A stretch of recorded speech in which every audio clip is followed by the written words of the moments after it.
What's up guys, this is Kiat here. Today I'll be doing a video and share with you guys some of my past projects that I've done when I was in Temasek Polytechnic.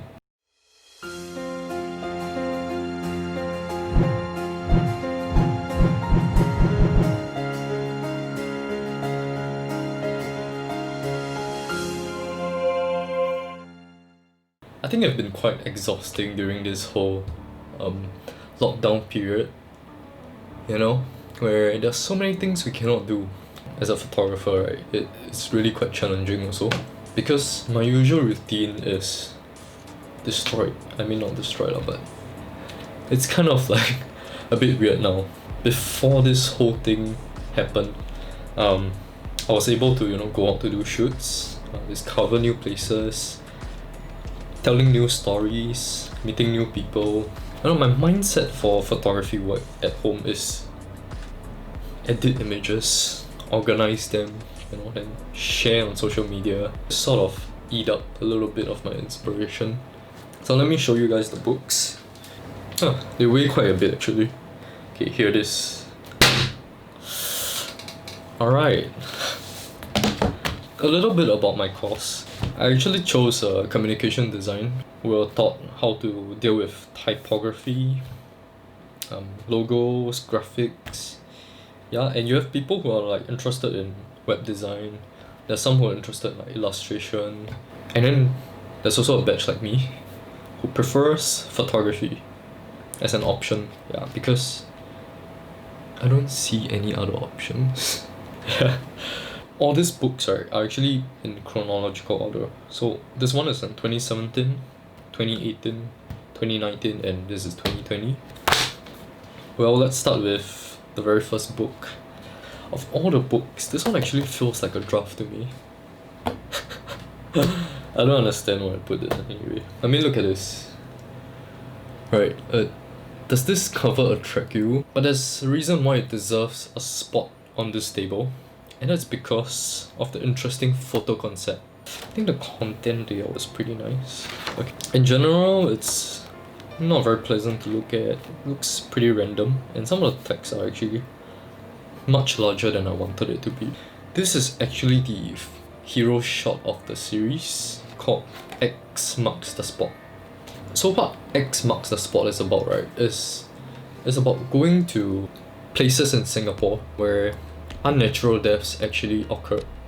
Unnatural deaths here actually refer to suicides, murders, and accidents. For example, this was taken in Marachi Reservoir, where a branch from a tree fell and it hit a visitor's head so badly that the person's brain started to bleed. When someone wants to document a story, an event, or a person, they're faced with two main challenges, and that is physical space as well as time. Imagine you have two events, A and B, happening at the same time. They're both interesting to you. You want to document both of them. But the fact is, you can't. So what do I mean by time? You're born after an interesting event have taken place. There's no way you can travel back time to re-document and to recover the story, right? This is the idea that can bring documentary photography into a new light. There's a lot of tragic events, accidents, unsolved cases, lots of deaths. Looks like a draft, feels a bit incomplete. I don't really like the finish as well. The photo project really saved this book. If not, it probably would have been in the trash. Why not I show you guys how it's done? I'm just going to demonstrate how X Marks the Spot is shot. And the first important thing is you want to know the exact location.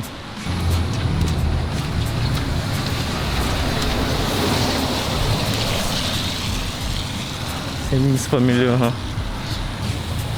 Let's just say it's around here. Alright.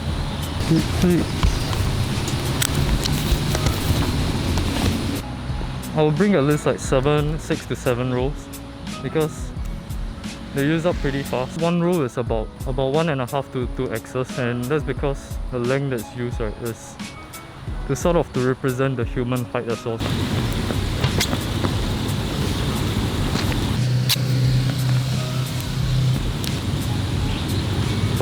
Take a look at that.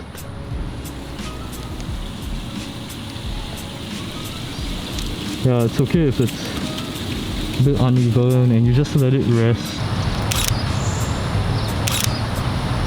Alright, so let's move on to our next book, and this is called Life 2 Days. It looks less of a draft, except there's a mistake actually. Over here, there's sort of like upside down. How I derived the title is actually from the motto of a hospice: when men face their greatest enemy, time. I mean, men face a lot of enemies. It's still one project, but there are two parts to it. How do we respond when we're faced with such great adversity? So I'm always interested in that because I like to see how people cope under a lot of stress. It starts with the individual. His name is Daryl Lee, age 54, and he has lymphoma cancer. You don't just do research on the topic that you're doing, you're also resourcing for available participants, places where you could shoot, and under what kind of rules. We chatted a bit on Facebook and I just met him in person. It's quite cool. It's a pretty open guy, and that's also how I managed to document his story. They won't be as comfortable when you're around as well. So I tend to like smaller gear. If I get a shot, I can just put it away, chat with my subjects, talk about something. Initially it might just seem like it's just the kind of herbs and medicines that he takes, but it actually shows a bit of his rebellious nature. He defies the doctor because the doctor gives suggestion and treatment similar to chemotherapy, but it's just not working out. He did say, come on, what risk do I have? No risk anymore, right? Bandages, plasters, things where they insert tubes, feed the medication. And this is just a nice picture of Daryl and with his mum here. This is the picture that I actually use for my cover, because I feel this image, right, it depicts him, it depicts who Daryl is, his character, but at the same time it also depicts the situation that he's in. It's a battle that's internal. I mean, fighting cancer is not, you don't win just by being loud. And so we have some more pictures, and this is one of my favorite. One of the night I was invited to have a dinner with their family and get to meet some people, and again just some moments spending time with the wife. So that was part 1, and there's a part 2. Many people have used this and it starts to wear itself naturally. Taking a little break, quieter shots. And this shot, I love this picture. This one of the guests that was invited, because to keep these people entertained, to keep them focused, from not having negative thoughts. If there's one lesson that I've taken from this community, being present, being in the moment. The layout of the images so far you've seen is slightly more adventurous, slightly more movement and stuff. So some of them prefer tea, milk tea, coffee, Milo, and they all have their name tags. This lady is so skinny that she has to wear her watch so close to the elbow area. Even in such a place where everyone is facing large amounts of pain, there are still smiles, there are still laughter. It's an improvement from Silent Talks. And this is actually the tallest. Although Life 2 Days is slightly wider, the mock-up company that they use is actually the Straits Times, which is the company I wanted to intern at. So it was a double win for me. I wanted to explore interesting people, quirky hobbies, and this is it. Can already see the graphics is so much better. It's like more professional, if you ask me. I started using shapes like circles, square and rectangles just to balance the visual a bit. Alright, and this is the content page. So there are 9 hobbies here, but I wouldn't share all of them. This guy is Andrew. He has this interest with playing with soft toys and interacting with them. So I was like, whoa, this is really quirky. If you're a guy and you're interested in soft toys, you dare to interact with it in public places. Yeah, so this is the shot of Andrew in action. Just to contrast his interest with like the working society. He's trying to mimic this little Pushin eating the chips. And in workplaces, he also shared that he gets weird judgment from the boss. It's sort of seen as unprofessional. He did say it's a thing that we sort of left in our childhood. Alright, meet this blue little guy. His name is Don Pen.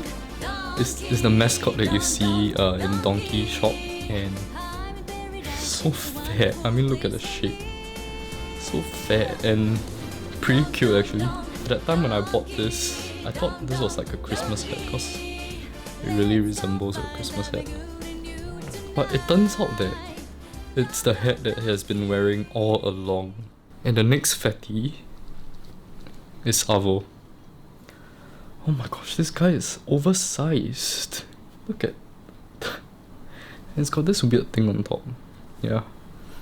It's pretty damn cute, and Avo is not his original name, but it's just a given name lah. And moving on, we have Jianyang. Yeah, this guy is really obsessed with Barbie dolls. Look at that collection, it's crazy. Like, what the shit? He has about 10 to 12,000 dolls. Toilet papers or even newspapers, and fold them and cut them, stick them with scotch tape to make costumes, changing parts here and there, changing their hairstyle. It's a whole new level. His name is Braden Ong, shares the same surname as me. He actually uses his toys, like Legos, blocks, markers, crayons, to replicate certain fonts that he sees in his like everyday life. This is a portrait of him, 7 years old by the way. Okay, so this is some of the objects that he uses. Be prepared to be amazed on the next page. Boom, look at that, that is just amazing. All his toys around him, for example Google, if you can see it here, MediaCorp, it's a local brand, and he spends like hours, actually half a day doing that. He pays attention to details, his passion for it. Chi Xuan Lim, and for her hobby, she does art. Are you ready to be amazed again? Boom, look at that, that's just amazing. I mean, this is... The first time I saw it, right, I was like quite speechless. In real life, if you're gonna see this, it's probably behind your screen. The details is really next level. And the cans that you see, right, she actually designed it herself to create the whole look of it. And when you look at those figures, right, those miniature figures, they're like the size of my pinky. It starts off with clay, and then you have to mold it and shape it to whatever you want to give that human accent, the human skin tone. She actually uses makeup type brushes, foundation, give the color and to make it realistic. Put it in an oven, sort of bake it so that it hardens itself. Yeah, it's sort of repeated as like portrait, them in action, and then a detail shot. Leave some of the context in the description, and I got it right this time. Yeah, one of my favorite books. So we're down to our last book, and this is titled Walking with Autism. Alright. And it was expected to be the best because this is my final year project. My lecturer guided me and he told me that, just don't be too quick to go and shoot. Make sure you fully know and understand what you're really doing first. Alright, overall the whole intro, the journey of this book is the best. So there's the preface, and you can see the choice of type, the placement of text is so much better. Alright, it's a content page, alright, introduction page, and overall you can see that the more colors involved is to represent the complexity of it. I also talk about what is autism. Psychologists, professionals, they all would agree that they can't fully comprehend what this condition is. So what I had to do is to come up with nice graphics for people to understand the gist of it. Believe me, people still have misconceptions. One of the very common one is that autism can be outgrown. It cannot, right? If you have it, you will have it for your whole lifetime. Another misconception is that there's a cure for autism. Not true. And this is one of my favorite quotes. If you have met one person with autism, you have only met one person. So the body will comprise of all the stories of the families. What is the thing that they have to do to prepare their kids for the bigger world outside, for this society that it's not very welcoming. If I flip to the next page, there's the narrative stories of the individual. Alright, this is very intimate. Spend quite a few days to really understand the dynamics of the family, understand my subject, make sure they're comfortable. Very sensitive topic. I won't go through the full book, so just do a little quick flip. Yeah, this book consists of a total of 5 families. This is the last family and it's my favorite. They are sisters and both of them are diagnosed with ASD.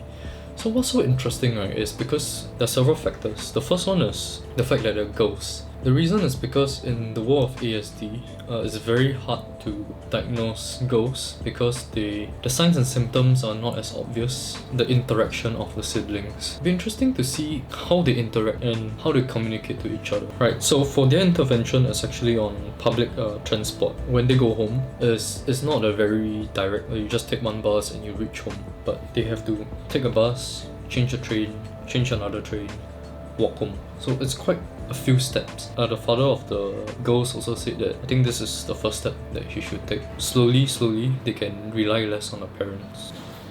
When they just got released from school, waiting for the bus, playing with friends. This is the shot when they're in the train. Particularly for this family, it's even harder to shoot. And the reason why it's so difficult to shoot is because of the dynamics. The first one is, I'm a guy. As a guy following two little girls, it's a bit weird. People will start to wonder what my intentions are. The second thing is, I carry a camera. That means I'm shooting them constantly. And some people would start to suspect whether I have ill intentions. The third thing is the helper, which doesn't speak English very well. If there are passerbys who, stop us or question me and confront and stuff, if they try to speak to the helper, she won't be able to explain it. When I take the pictures, I have to take it discreetly as well, so it adds on to the suspicion of people. And the reason why it has to be discreet is because the moments have to be authentic, it has to be real and candid. One of the sisters have a tendency to pose, doing the work at home. Very interesting way of interacting. Alright, and this is actually my favorite shot of them. It's not always peaceful, there are times where they'll argue, they'll fight, but they have their own way of showing love through their unique ways. Perhaps when they talk and when they use the words, it might not be very clear. It might be in a way that you don't really understand, like not complete sentences or some random words. Another thing is they have a tendency to separate themselves. I don't know if it's intentional, but for example, if we're in the train, so one sister will be at one end, the other sister will be at the other end. It's usually peak hours. That means it's always packed from here all the way to here. Usually I start from the middle cabin. I would need to think, should I go for the older sister or should I go for the younger sister? Alright, so sometimes I'll go, maybe the older sister, shoot a bit. And then I have to walk through like the huge crowd all the way to reach the other sister. And then when sometimes it gets boring here, I have to walk through all the way back and capture here. And I have to make sure that I capture equally and make sure the story is interesting. It was quite interesting, the dynamic, and I remember I had some fun. Yeah, this to show a bit of the dynamic. This is the one that I like as well. It's just her playing with the pole. Yeah, and you can see it's quite packed. And sometimes you get not a very pleasant response from public. I mean, they don't understand what these kids are going through. They don't understand what they're thinking. Why are they doing this? Why are they making noise? It can annoy some people. Very nice mother and daughter time. The father, the mother, younger sister and older sister. It's just a very raw moment. Yeah, this is my favorite book. I saved it for the last. It's the thickest, it's the most expensive to print. Took the longest time to do. So with that, I hope you enjoyed this video. Thanks for watching. Give me a support by liking and subscribe as well. I'll put a link to my Instagram and there you can see all the pictures. For this one I haven't uploaded yet, but I'll upload soon. Yeah. Alright. Bye.